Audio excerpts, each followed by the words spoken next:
In a universe populated by monsters, giants, and larger-than-life beings, I was determined to find my own path to the top of the mountain in sports entertainment.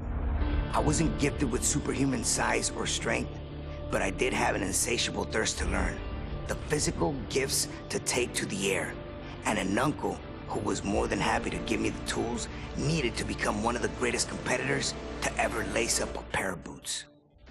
Starting my career in Mexico, I'd be known first as La Lagartija Verde, which means the green lizard, and Colibrí, hummingbird. Still a teenager, I would eventually earn the highest honor from my uncle, as I was officially crowned Rey Mysterio Jr. I would take everything I had learned from my uncle and make it all my own. I would bring Lucha Libre to the world stage. I would make cruiserweights as popular as our heavyweight counterparts. And I would prove that a cruiserweight could win it all, as long as they were given the opportunity. I would arrive in America, first stopping in ECW, before garnering the attention from the top people at WCW, who quickly signed me to a contract. With my foot in the door, it was just a matter of time before I took over the world of sports entertainment. Every step, a battle. Every opponent, a new face who felt they were superior to me. Every match, giving me a new objective to strive to meet. Should I try to weaken their legs? Throw all of my aerial techniques at them? Maybe surprise them with some defensive lucha libre? Take it to the outside? Show off my newest move? By the time I got to the ring, I always had a little mental list of things I wanted to try in order to win. And with every victory, I got another reminder that the best was yet to come. After winning WCW's Cruiserweight Championship, Cruiserweight Tag Team Championship, and the World Tag Team Championship, I would finally head to WWE to further build my legacy. In the near 20 years since I debuted in WWE, I have become known as, quite simply, the greatest luchador in sports entertainment history, the greatest masked superstar of all time. Rey is the king, having competed against every big name possible and having defeated nearly everyone that stepped in my way. Not every road is paved with gold, and mine was no different. But even when the road gets challenging, there's always opportunity. The opportunity to learn from mistakes, to grow as a competitor, and to get better. I may not have had my hand raised every time out, but there's never been a time where I didn't leave the ring better than when I entered.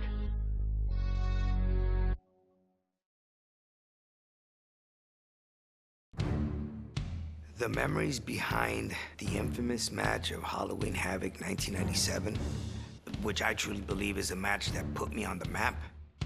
I was a big fan of Eddie growing up, so to be able to forward all these years and then eventually share the ring with him was incredible. It was an honor for me to face one of the Guerreros. Overall, that match was highly important for me. The fact that I could become Cruiserweight champion that night and defend my mask, not have to be unmasked.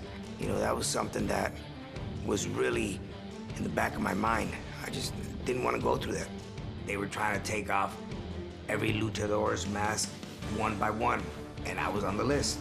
So you could only imagine the stress that had built up. And for us luchadores, it's a very prized possession. You know, this is something that I've carried since 1992. We both know, Eddie and I, what the mask means to us that carry it. So he knew what was at stake. I would never give him the satisfaction of taking my mask. Never.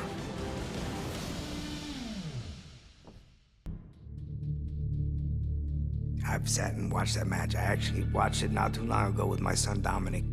And it's a match that I still learn from. And, you know, it's a match that doesn't get old. I truly believe that if there was no Eddie Guerrero, my career would have gone a different direction. 8 years after our epic Halloween Havoc clash, Eddie and I were on better terms, but still found ourselves unable to resist the friendly competition in WWE.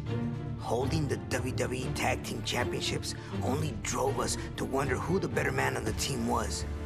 We both held victories over the other, but the chance to meet at the showcase of the Immortals, WrestleMania, was something we couldn't pass up. For the first time ever, two tag team champions would go one-on-one at the grandest stage of them all. We both knew what this match meant to the other, and it's what made it so fun to go out there and try to take the glory for ourselves. With no hard feelings, of course.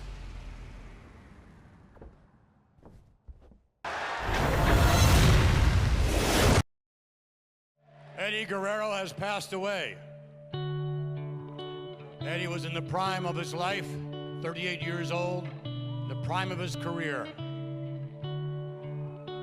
So tonight, we celebrate the life of Eddie Guerrero.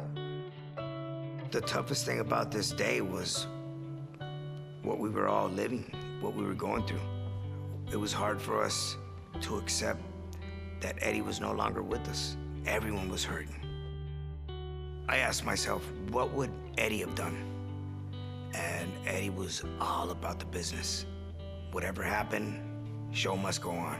I did expect to wrestle Shawn one day, just not under those terms. One of the greatest legends in WWE history. He has a lot of respect for this business and for the superstars that are up and coming.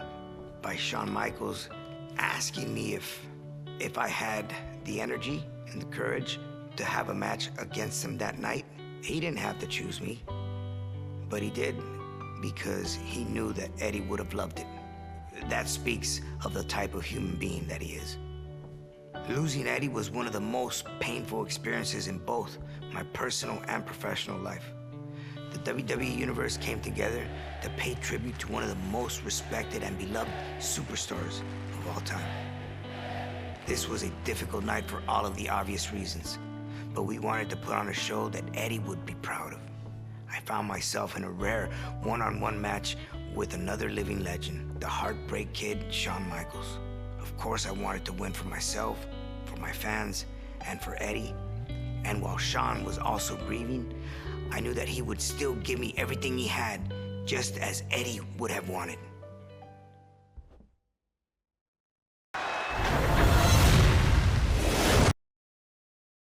I believe defending a championship is way harder than becoming a champion.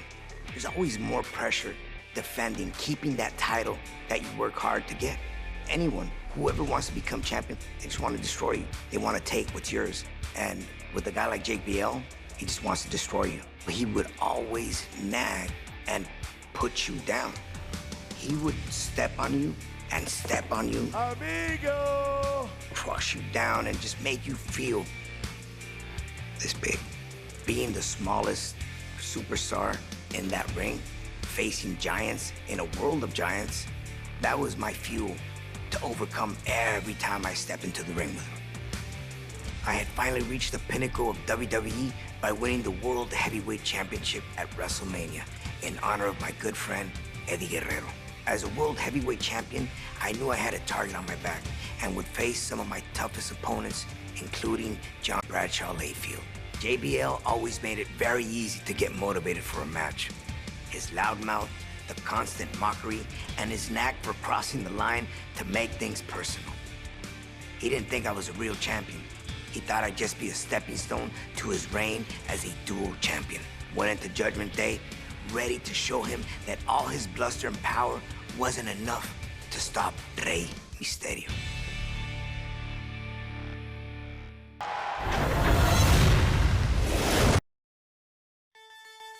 The Big Red Machine, Kane, had his sight set on eliminating me from WWE in 2008. The monstrous 7-foot-tall behemoth took pleasure in mocking my pain and misery. Kane thought he could use his mind games to break me, but I wasn't gonna let that happen. It's tough keeping your head in the game when facing someone so sick and sadistic, but at Cyber Sunday, where the WWE Universe would choose our match stipulation, the fans chose no holds barred. I didn't know what type of strategy I was gonna bring to the table that night. My technique has always been aerial maneuvers. Was I gonna be able to get away with it at a no holds barred match?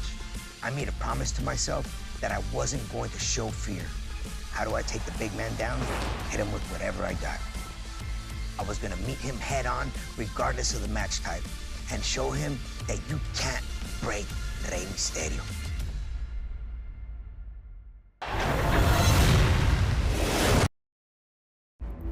When I became Intercontinental Champion, I was honored to hold the title with such a vast legacy of greatness.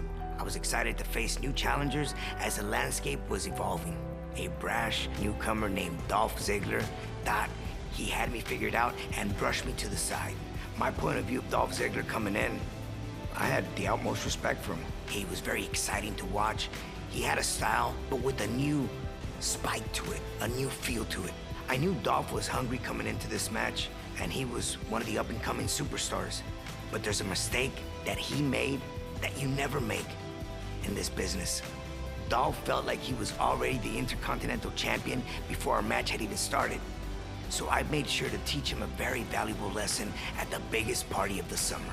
At SummerSlam, Dolph's arrogance was going to be his downfall if I had my way.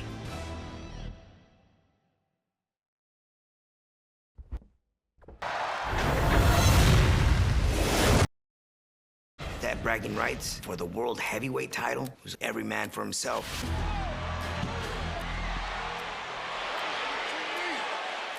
I would have thought that Batista would have known that walking into that match. Ray, I'm gonna rip your head off.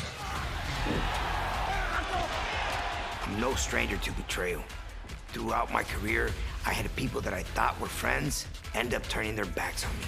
But this one, for some reason, it hit a very soft spot. I couldn't make sense of what had gone down. You're supposed to be my friend!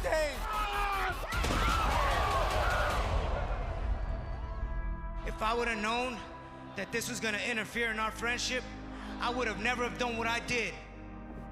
We had gone through so much together, and I just couldn't believe how quickly he could throw that all away. I'm not thinking about what we've been through. I'm not thinking about you. I'm thinking about me. After weeks of verbal and physical assaults, I knew that we could never go back to the way things were. I wanted to make him feel the same way I did, to return that feeling to him. And the best way I could think to do that was to beat him on SmackDown and get the #1 contender spot that Batista felt belonged to him.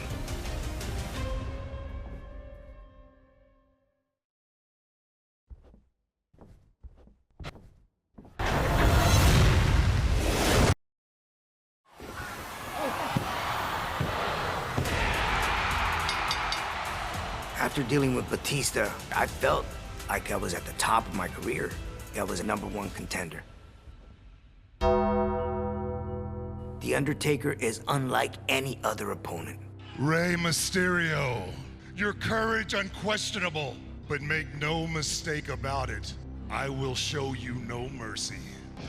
I went into the 2010 Royal Rumble fully believing in myself, confident that I could defeat him. At the Royal Rumble, you will suffer the same fate that everyone else has suffered when they have tried to make a name for themselves at my expense. Undertaker! I am not afraid. I am not like the rest. I knew I had the speed advantage, and that if I could maybe take out a leg or catch him with something unexpected, I had a chance. It's not just the size of the dog in the fight, but the size of the fight in the dog, right? Well, this dog had just found himself in the yard of the top dog, the Phenom. It would take everything I had to avoid ending the night resting in peace.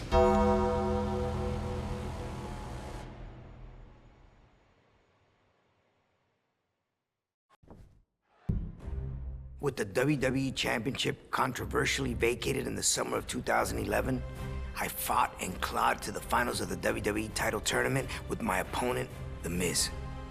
Had to face 3 different opponents to get to the top of the tournament. Dolph Ziggler, R-Truth, and then The Miz. I hate The Miz inside that ring, 'cause he's very dangerous. He'll do anything to win. Maybe we weren't in the middle of a huge personal rivalry, but there was no chance I was going to let The Miz stand in my way of finally winning the WWE Championship.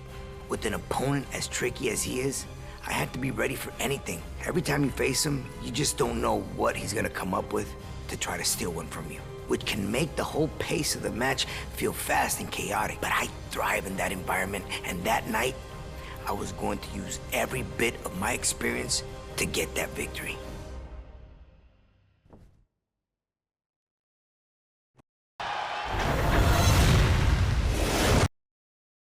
After a short time away, I finally returned home to WWE and was looking to make an impact, and found myself in the crosshairs of the Samoan submission machine, Samoa Joe.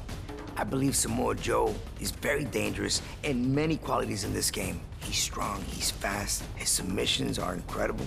I felt all of those three and more every time I faced him. Each time we met, it felt like he found a new body part to target.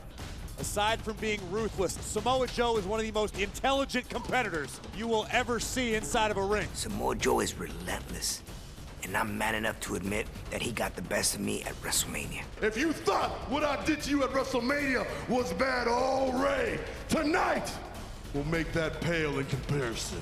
I wasn't gonna let him derail my WWE return so soon.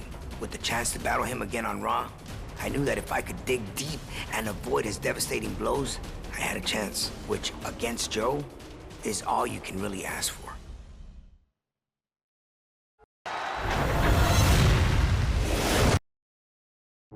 Throughout my career, I competed against the best luchadors on the planet, and I owned victories over them all. The greatest match superstar in WWE history. The chance to take on another Lucha Libre master in Gran Metalik was something that got me very excited.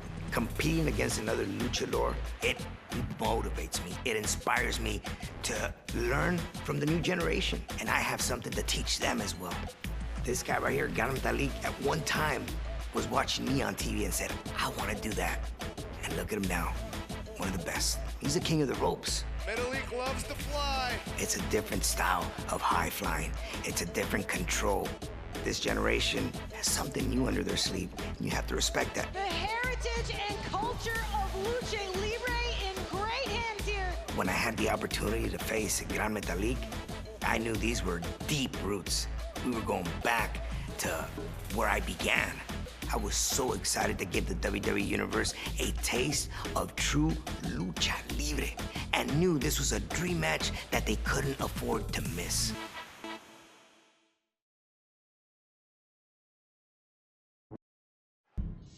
Rivalries in WWE often go beyond pride or championships and turn personal. With that said, I've never felt a more personal, bitter, and gruesome rivalry than I did with Seth Rollins. The Messiah and his disciple Murphy attacked my livelihood and targeted my eye. That particular attack was unexpected. Once they took that, they targeted my family and brutalized my son Dominic. For months, our intense rivalry continued to escalate, and I knew it was coming to a head. I desperately wanted revenge. At Payback, we were going to show Seth and Murphy that they picked on the wrong family to mess with, and we were going to return all the pain they'd put on us. And to my pride, Dominic was going to show me that he was more than capable of standing on his own. I was surprised as much as the WWE Universe with his ability to perform. Wrestling against Seth Rollins at SummerSlam for the first time, that was his first match ever, and he'd done moves he had never done before. Positioning, timing, that all takes years to learn, and he managed to pick up on it in one night. Teaming with my son for the first time, I felt like I was flying higher than any West Coast pop. We were going to overwhelm them from the start. Nothing was going to stop the Mysterio family that night. Nothing.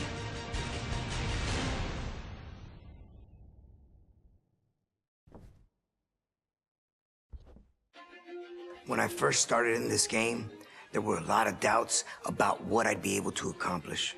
From day one, I took that doubt and used it to fuel my desire to reach for the sky and achieve everything I could desire in this business. Whether that meant taking to the air against fellow luchadors and high flyers, or trying to outmaneuver the greatest mat technicians, or simply trying to avoid the biggest finishers from the biggest monsters. I was always ready to prove that I had the ability to not just be good, to not only become a champion, but to go down in history as one of the greatest superstars of all time. I've traveled the world in search of the highest competition, and while things didn't always go my way, I've made sure to try and turn every negative into a positive. When you have the entire world thinking you're in over your head, sometimes the best feeling in the world is reminding them that you're exactly where you're supposed to be. After spending over 30 years in sports entertainment, I still have the same hunger, the same desire to show people that doubt me that they're making a mistake. I still want to win championships, and I still want to compete at the highest level. I just have the added benefit of getting to watch my son now walk the roads that I traveled years before. He'll face those same doubts, and hopefully I've given him the tools to overcome and prove people wrong. As for me, the greatest mask of all time, well, let's just say that this old filthy animal still has plenty of tricks left up his sleeve, plenty of 619s left to dial up, and plenty of lessons to teach the WWE superstars. I'm fortunate enough to say that I'm so proud of what I've done in the ring, proud of who I've competed against, proud of who I've defeated, and proud of the records I've set. The love of the fans, the friendships I've made everywhere I've been, and the security sports entertainment has given my family, I couldn't have asked for anything more. It's no mystery that the love of the fans is what makes me truly feel like a king.